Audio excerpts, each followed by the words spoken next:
So to start a business, you need to have a degree, experience, capital, a business plan, an office, business cards, and a fancy website.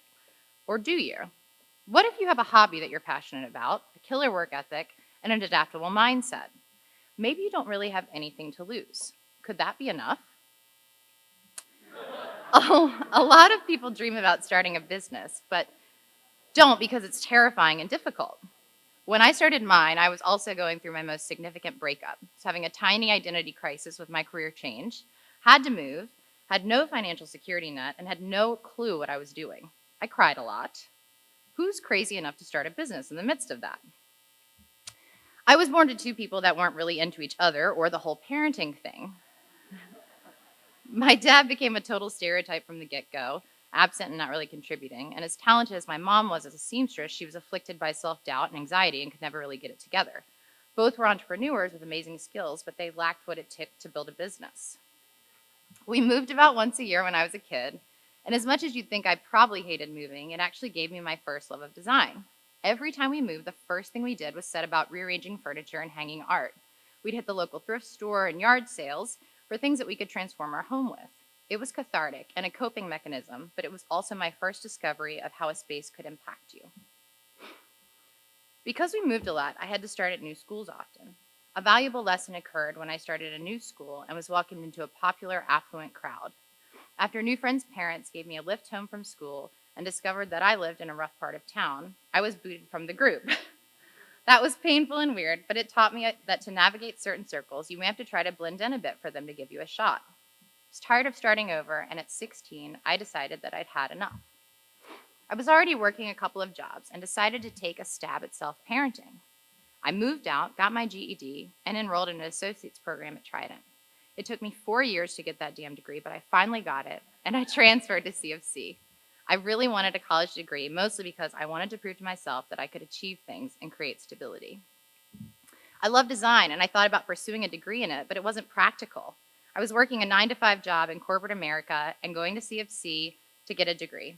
But I wasn't happy. I was trying to fit in core classes, and it wasn't working. I lived downtown and redecorated my apartment all the time. Friends were starting to notice my hobby. I wasn't happy, like I said, so one day I handed in my notice and I bought a one-way ticket to Argentina. I got rid of my few worldly goods, cashed out my tiny 401k, and with 1 semester of Spanish under my belt, I got the heck out of Dodge. I cried the entire first week I was in Argentina. I was convinced I was an idiot for going, and I also couldn't really communicate with anyone because I had no Spanish skills. But I found a class, and I enrolled in a couple weeks of lessons. I spent several months there, and it was really pivotal for me.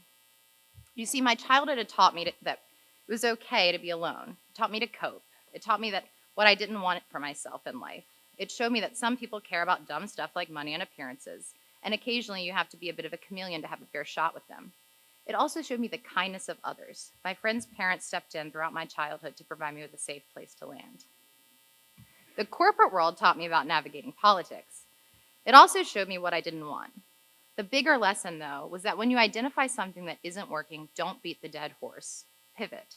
Take an educated risk towards happiness.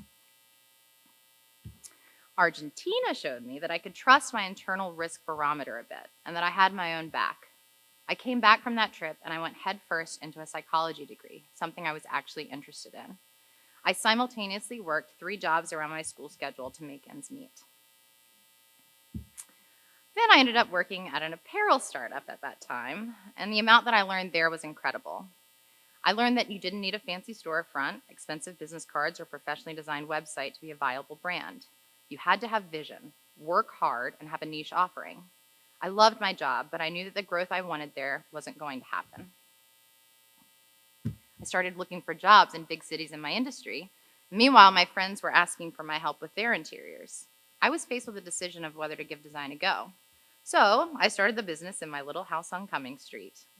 The first year I was flying solo, learning all the hard lessons and trying to pick up the pieces from the breakup I mentioned earlier. I Airbnb'd part of my rental house to make ends meet. I posted an ad on Craigslist for an intern, half thinking, what can I actually teach someone at this point? Michaela started interning with me, and I soon hired her as my first employee. She's been with the company ever since and is a huge reason that we exist. I finally wasn't alone. There was someone else that wanted to be in the trenches with me. We took on event decor to make ends meet and pursue interior design. If you are thinking about quitting, let me stress this: trust your gut. Even when it felt nearly impossible, we kept at it because we believed in it. If you believe in it, give it your all and don't give up. The next couple of years, we continued working out of my house, added another team member, and built a nice portfolio. We partnered with a local home builder on their projects and opened a space in Mount Pleasant. It was our first office. Fast forward to today. We've been in our space for a little over 3 years. We have an incredible team of 7 people. At any given time, we have 40 active full-service design jobs, along with servicing upwards of 450 homeowners with interior finish selections. We do commercial and residential work and have a retail space. It's been a hell of a ride, and I've picked up a few nuggets of wisdom along the way. First, be adaptable and open. That is the deciding factor in survival of a budding business. It doesn't get easy, just easier. And that really might just be that you have gotten stronger and more capable of dealing with tough stuff. Be accountable. It's one thing to not know what you're doing and learn from your mistakes and fix things. It's another not to. Don't be that guy. Have integrity even if other people don't. Throughout my career, I've been supported by a lot of great people in our community. I've also been judged by people who didn't understand what it's like to have to make a living. Sometimes you don't get the luxury of being as choosy about the work you take on when you're in the building phase of a business. If you have people that don't consider you a viable peer yet, just remember that at some point they will. To the people I tried to get an internship with early on that ignored me and acted like I was a bit of a loser, I'm now your competition.